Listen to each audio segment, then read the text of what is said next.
We are here today with Wendy Paton. Wendy is an award-winning American photographer, best known for her dramatic black and white gelatin silver images, candid night portraits, street photography, and photograms. Her work has been exhibited in solo U.S. and international gallery and museum exhibitions and is professionally represented by galleries in New York, Cologne, and Moscow. Welcome, Wendy. I'm so honored to have you here with us today. I'm very pleased. Thank you, Natalie. Yeah, you're welcome. So can you tell us a little bit about how you got into photography? Well, I guess in a very unusual way. I was Okay. in the throes of a very exciting and successful career in horse racing and harness racing in New York. Huh? And one of the trainers that I worked with, one of his wife, not one of, but his wife, Uh-huh. a Nikon camera in 1981 for a gift, and I was mesmerized by it. I said, I'm really never into photography per se, but always loved the arts and theater and music. So then I was gifted my first real camera, as I say, which was the Canon AE1. Oh, that was So, my first camera so too. I still have it. So Yeah, it's same. operating. It's great. The old relic. Yeah. And, and I just started snapping pictures around the horses and what I was doing and people. It's mostly about the people. And, I was in the middle of a different career, but Uh-huh. camera and fascinated with it. And in the early 90s, after I had retired from harness racing, I started to study at ICP in New York, the Uh-huh. International for Photography. Uh-huh. And for me, it was the entire process. It wasn't just snapping the pictures, but it was also developing and printing that I was Yeah. fascinated with. So to take it from A to Z Yeah. and having control over what images, I wanted to choose and how I wanted those images printed. And I was very fortunate to work with a lot of really great printers, and one who I've collaborated with, learned from. He's been my mentor, my friend, and collaborator over the years is Chuck Kelton. And Yes. he's a master printer and an incredible artist in his own right. Yeah. So, I got started with that, and I entered a few shows and got in and kind of surprised. And I said, Uh-huh. I really, really love this. Uh-huh. And I started to really devote my time and my love for photography, and tried to embellish on it and to always really study with the best people that I could. So when I was studying at ICP, what I was doing was choosing the particular photographers or teachers where I could learn what I wanted to learn. Uh, Brilliant. yeah, yeah, and that was the beginning of it. Uh-huh. And so at ICP, were you shooting strictly in black and white, or were you also experimenting with color at that time? Well, I dabbled in color, but I found the process of the black and white for me was more exciting. Yeah. And I kind of think in black and white, and I always say my colors are my very my sharp whites and very contrasty blacks. Uh-huh. And I did dabble in the color a little bit, and every Yeah. once in a while I'll shoot a color transparency film, Uh-huh. which now is kind of outdated, because Uh-huh. once you have the film, you've got to scan the film, and people say, well, why do you do that? Just take it with a digital camera. Right. So, yeah, but I really prefer the black and white. Yeah. So let's talk a little bit about shooting analog today. So you're still shooting analog. So are you processing everything yourself, or are you sending that out to be developed and printed? I have processed my own film, but I found with the volume of film that I gathered with different projects, Uh-huh. I was going to Chuck Kelton's lab, and Uh-huh. a gentleman named Jimmy was doing the processing. And so I've kind of followed Jimmy along the way That's and, great. and send my film to him in New York. Yeah. Yeah. Once you find someone you like, it's hard to move away from them. Well, It's painful, actually. and that brings me to something that I have, if people come to me and young photographers and say, how did you get started? And I give them, a list of things that from, I guess, more of a business perspective for fine art photography, That's how great. to get your work seen and Uh-huh. have a team. I Yeah. think in life it's important, you know, whether you gather your friends and family and so on in your life vision and journey.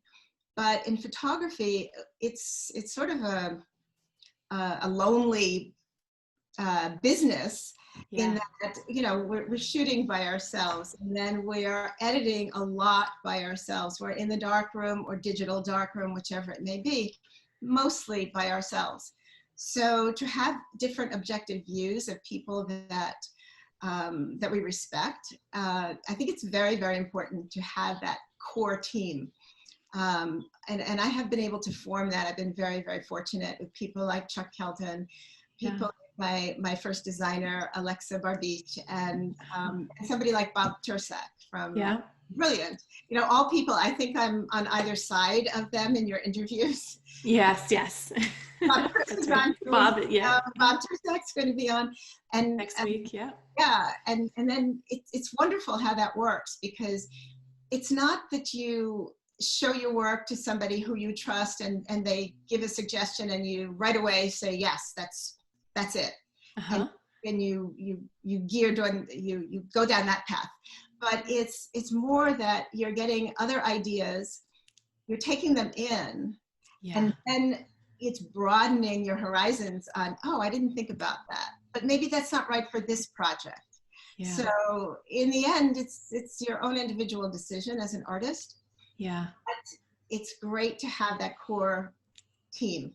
That's great advice. And you know, you might eventually come to that realization later on in your work, how you might grow or expand your work, but having that team around you really encourages you to get there sooner and faster, and gives you opportunities to expand what you're working on as well, because you've been able to reach that level. Absolutely. And I think when you have that core team, you're less afraid to say yes to opportunities that you handle. And that's one thing that, especially with Chuck, I remember my first book, Visage de Nuit, and when that was offered to me, and then I had an exhibition, they wanted to bring the book out in Moscow for an exhibition, and I thought, oh my gosh, how am I going to accomplish this? Is a very short period of time to get everything finished. Yeah. And I remember Chuck saying, just say yes and we'll figure it out. And so when you have that foundation and that team, you're not in it alone. Yeah. So true. Absolutely. It's nice to have someone to hold you up and encourage you as well. It's a foundation. Yeah, absolutely. So what's some of the other business advice you give new photographers that are looking to getting their work into galleries? Well, I think the same advice that I was given, and was at the very beginning, to get the work to the people, to the publishers, to the galleries especially. It's very difficult to just walk into a gallery and say, you know, like a cold call, and say, here I am, here's my work. They have so many people to, you know, so many projects to look at, so many artists that want that opportunity. And I've been very, very fortunate. So I had heard about portfolio reviews, and I think the first portfolio review I went to was in New York. It was affiliated, I'm not sure, with the New York Times, or affiliated with Woodstock. I cannot remember. And there were only about 6 reviewers. And it really got my feet wet, because I had no clue at that point the correct way to show the work, but I made sure I put my best foot forward all the time.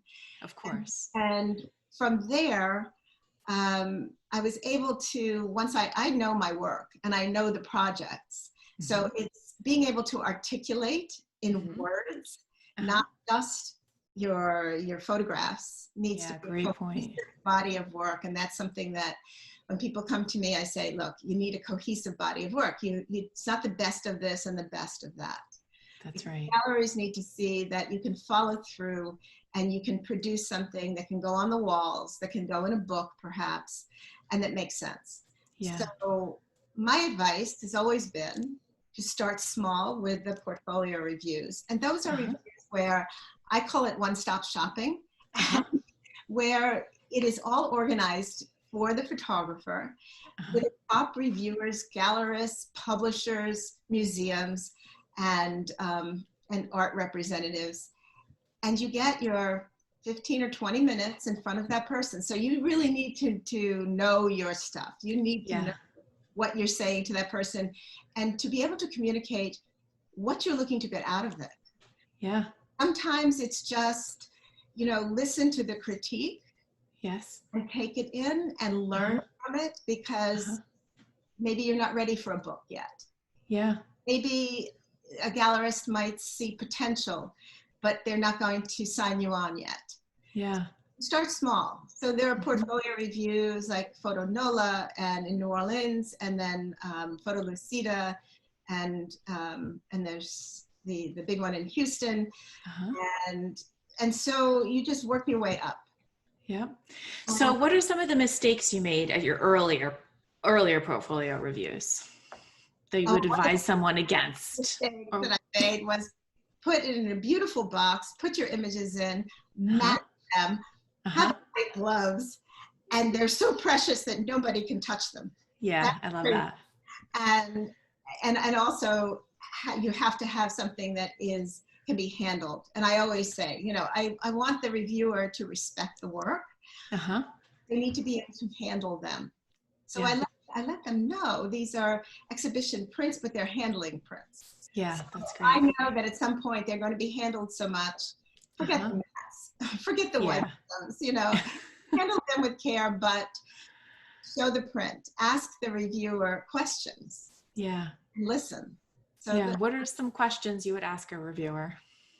Well, I think that the first thing that the reviewer is going to ask is, what are you looking for?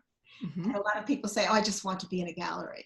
Right. But for me, it was always, my ultimate goal is I wanted my work in respected venues. Yes. So although it's fine to have your work in restaurants or shops and things like that, it depends what each individual artist is looking for. Yeah. And you really need to know what you're looking for. So, don't be afraid if you're there and you're looking for gallery representation to ask if this body of work, if my work would be something that they would be interested in representing.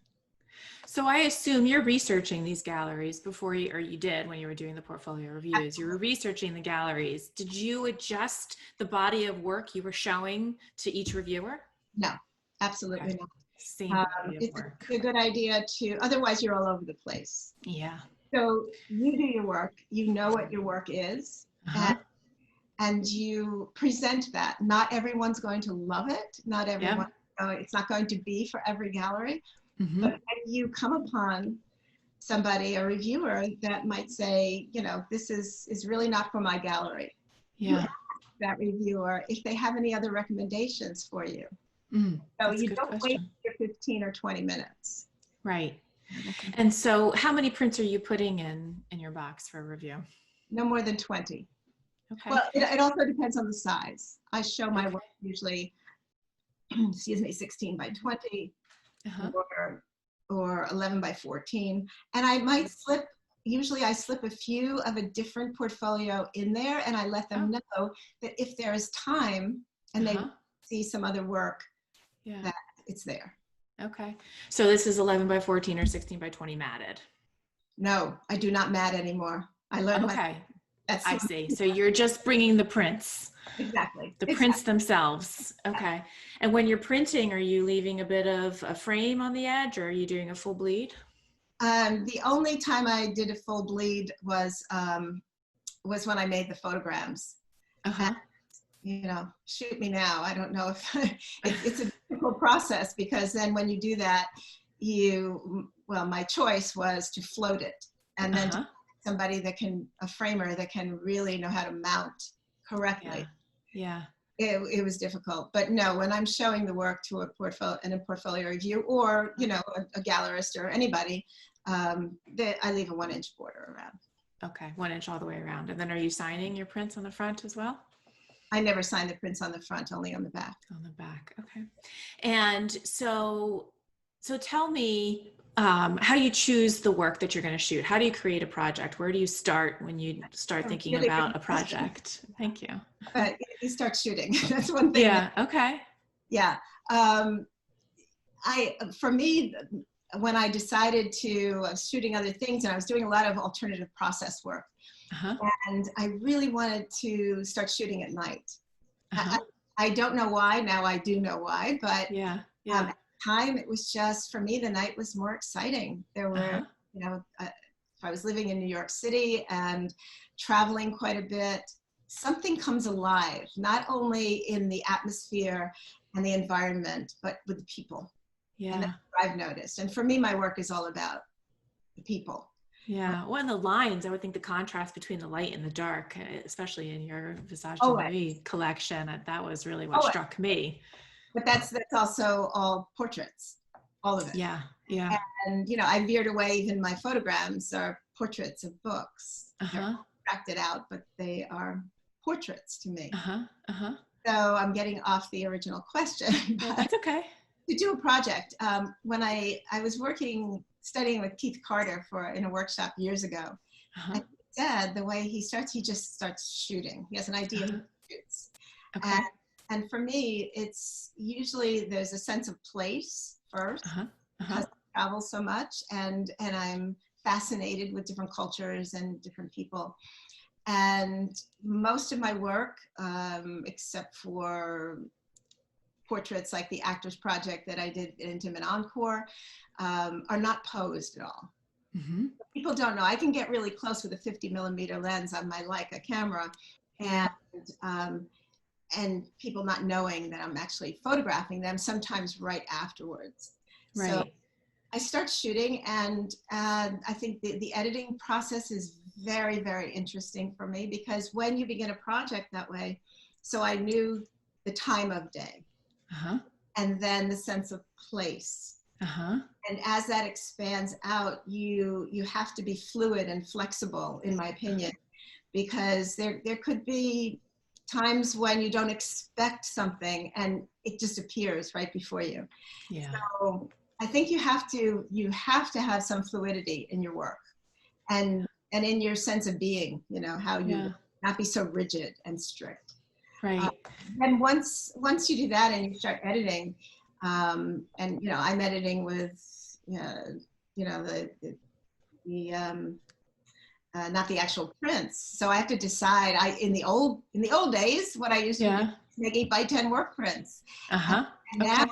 now I'm able to do that sort of digitally. I can choose the print Uh-huh. and have it scanned, and then the negative, and then go Uh-huh. to Staples and get a paper printout of 8x10. Yeah.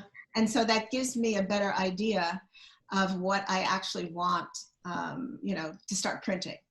And Right. then when I do start printing, there could be this tiny little detail that I didn't see in or in a frame. Usually I get one frame, Yeah. and sometimes two, and there could be an Uh-huh. eyelash, and I Yeah. said, I don't know, I don't want the other one. I want the one with the eyelash showing. Yeah. So you put it together, and then you have to really tighten it up. Yeah. That's the hard part, I think. So I think it's hard tightening it up for yourself. it is. That's where you need your team to say, Yes. okay, and then sequencing for show. Yes. Those, where the pieces are framed and put on the wall, are very different than sequencing for a book. Yeah. Okay. And that's one thing that I really had to learn when I was Uh-huh. making my first book. Yeah. And so getting that project together is like birthing a baby. Absolutely. It could take years. I've been working on Yeah. it for 5 years now, Wow. and it's starting to be born. Yes. It'll come together sooner rather than later, right? Yeah, that's So tell me, what's the difference between sequencing for a show and sequencing for a book? well. There has to be. I think it's probably, for me, more difficult for a book, Okay. because first of all, when you're printing for a show, you're printing Uh-huh. certain sizes, Uh-huh. and usually you will be then handing it over to a gallerist or a museum, and they will be hanging it on the wall as they see that it makes sense for their wall space and so on. Okay. Okay. So that part is not so much in my control Yeah. as it is, and it could be someone else's vision of how it should work. but when you have a good relationship with a gallery, sometimes they will ask and, come and look at the show before it goes up. But basically they have the last word in that. In a book, however, you're collaborating with your designer. And if you don't have, you need a very strong beginning, you need a very strong end, and the fluidity of that has to catch emotion as you're turning the page. Yeah. So a lot of books are the same size photograph on each page, and you turn the page and it's absolutely the same. And for me, and when I worked with Alexa, it started out that way. And then we completely threw those pages up in the air and said, no, that's not the way it's going to work. And it wasn't gimmicky, because you can see that in some publications where they get very gimmicky with it. And it was just how to respect the work and how to make, what pieces should be larger, what pieces could be very small in the book. And I think it worked. Yeah. So are you self-publishing, or are you, okay. No, so, I don't know about self-publishing. I mean, I know a lot of people do it. I was very fortunate that in one of the reviews, it might have been PhotoFest in Houston, that I met Alexa Becker from Caro Verlag, and she was interested in publishing my work. That's great. And that came to fruition about 6 months later. And then that's what she said, oh yes, we'll do this. And you have the show in Moscow and we want to bring it out then. And I thought, oh my gosh. Got it. I'm having a panic attack. And the latest book that I have was a labor of love, really. It's a very limited edition of 300 signed and numbered. And it's an accordion book that Brilliant Press actually published for me. So ask him about that. That was a project. And again, working with people whose idea of extraordinary is perfection. Makes all the difference in the world when you can say, this is my vision.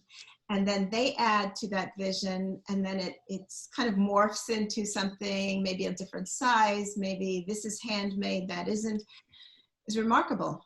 So I'm very fortunate. I was on press in Heidelberg, Germany for the first book. Wow. Exciting. Yeah. So for this last book you've been working on, why an accordion book? How did you come to that decision? Was that Bob's suggestion?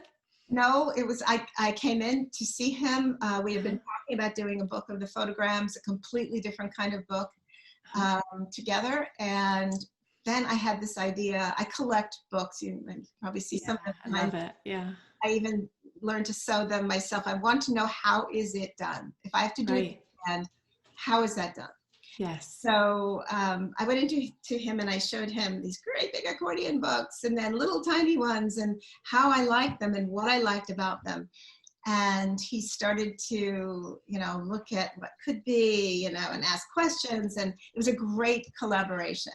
And then the piece that it went into, so you've seen the book, like every tiny little detail.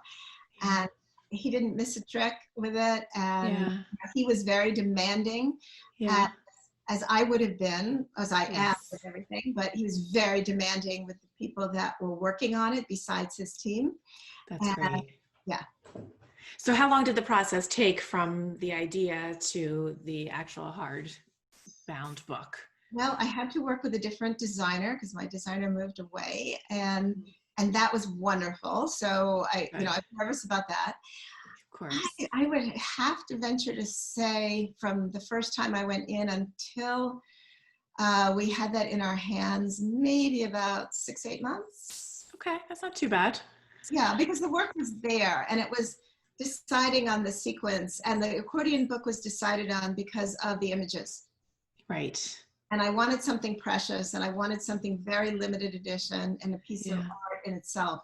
So you can take it out, you can just put it down on a table or wherever, and then you can put it back in its sleeve if you like, because that in itself, is a work of art. It's an experience, really. Oh, the whole world of bookmaking is an incredible experience. I love it. Yeah, I love the tactical aspect of it. I'm a paper addict. Yeah. So can you tell me quickly about your photograms? What is a photogram? Oh, good question. You know, I have a lot of people that have come into my studio in Lambertville, Uh-huh. you know, before COVID happened, and Yeah. people would walk in and they'd have camera around their neck, and you know, I'd say, "Oh, are you shooting film or digital? Turn it Uh-huh. around, digital camera." And I've actually had young people come in and they didn't know about film, so I take them into my dark room and show them. Wow, amazing, right? But photograms basically is all about light, and you're Uh-huh. making photograms on. I make my photograms on regular fiber papers, you know, Uh-huh. gelatin paper, and it's basically to bring it down to its lowest common denominator. It's placing, you know, 2 3-dimensional objects on the piece of Uh-huh. paper and exposing it to light, and then putting Uh-huh. it through the regular chemical processes. Uh-huh. And Fascinating. yeah, it is. It is fascinating. So with books, if you're laying, say, a book down, this is for people who don't know what a photogram is. If you just lay Mhm. the book down and Yep. you expose it to light and then a certain amount of time, and you take the book off, the book is going to be white. Yeah. You stand it up, or Uh-huh. anything, any objects, Uh-huh. you're going to get different midtones in there. You're going to get a Yeah. little bit of gray. Depends on how the light hits the object. So Yeah. for me, it was really so interesting. It kind of started to snowball, and Yeah. where I would sculpt these things on the page. That's how I define what I did. And Yeah. some of them are so abstracted, it's hard to tell what it is. Fascinating. Except for the name. Why books? I've always been fascinated with paper Uh-huh. and love books. And to this day, I will buy a 500 or 600 page book, a hard Yeah. book, so I am turning the page. Yeah. I still read the New York Times, the Yeah. paper version. I hate reading things on the computer, so or Yeah. on an iPad. I And agree. I'm fascinated with the actual book, but also the design. So I Yeah. have bought things over the years just for the design, whether it's like an inch, you know, teeny, teeny, teeny, or, you know, it has this incredible design. I have a book right behind me called Enfold, Unfold. Uh-huh. I mean, it must go like 6 feet, and Wow. it's sort of an accordion book within the book. Yeah. Fascinating. It's Oh, I love that. fascinating. So with books, I just thought, you know, I'll start this project. I had an idea, and my curator from the museum show in Moscow happened to be Uh-huh. in New York. She came to my studio, and she said, "Well, what else are you working on?" And I showed her something, and I said, "Oh, that's just old." And Uh-huh. old photograms and botanical photograms that I did Uh-huh. just to do something different from Yes. time at my old Yeah. studio. Yeah. I went to close the drawer, and she said, "No, no, let me see them." Ah. She said, "They're beautiful." And I said, "Well, I have this idea about photograms for books." Uh-huh. And she is the one that said, "You have to do it." Yeah. Imagine if you had never shown her that photogram, you might not have gone on to Yeah, it created the took another series of, 10 years. yeah, So, right. you know, I started to do it. And one of the first people that I showed the photograms to, I think I had about 10 of them. And I Uh-huh. was in Paris, Uh-huh. and the Bibliothèque Nationale had purchased some of my work, Uh-huh.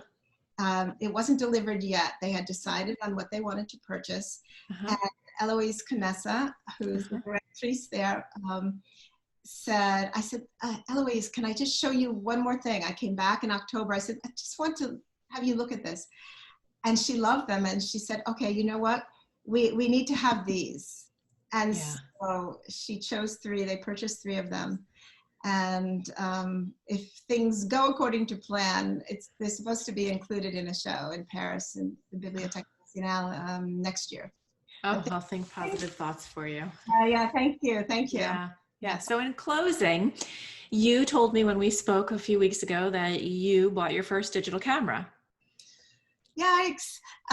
It's actually not my first. Okay. I think the first one was my Sony, because I was doing a project Okay. with portraits of retired actors and people in the Uh-huh. film industry. And Okay. I needed something that would do video. Got So, it. so our good friend Bob Christ recommended Yes. the Sony, although I hired somebody, an assistant, to actually do that work. But Yeah, that's a whole I, different I mindset. quick, and when I went to Mongolia, I took it, and when I went to Cambodia, I took it with me. So I was shooting, just shoot. Okay. But Yeah. most recently, I purchased the Leica monochrome Uh-huh. camera, Uh-huh. and I'm just getting my feet wet with it. Yeah. Yeah. So we'll see, because I know it's a big learning curve. It's not going to replace my analog by no stretch of the imagination. Sure. Yeah. So So we'll have see. you been shooting at night with it? I did. It's the first thing Uh-huh. I did was go out and shoot at night with it. But Yeah. I'll be in New York for next week, and then I'll be in my element. I haven't been Yeah. in a city in the last 6 months, and that's Right. where I really feel that I do most of my work. Yeah. Do you know what you'll be shooting when you go to New York? I have no clue. Okay. So you'll just get there and start shooting. Well, I mean, the activity at night is not going to be what it was, Right. and so this to me is going to give a whole new dimension to what I'm going to shoot. So Yeah. Oh, I can't wait to see.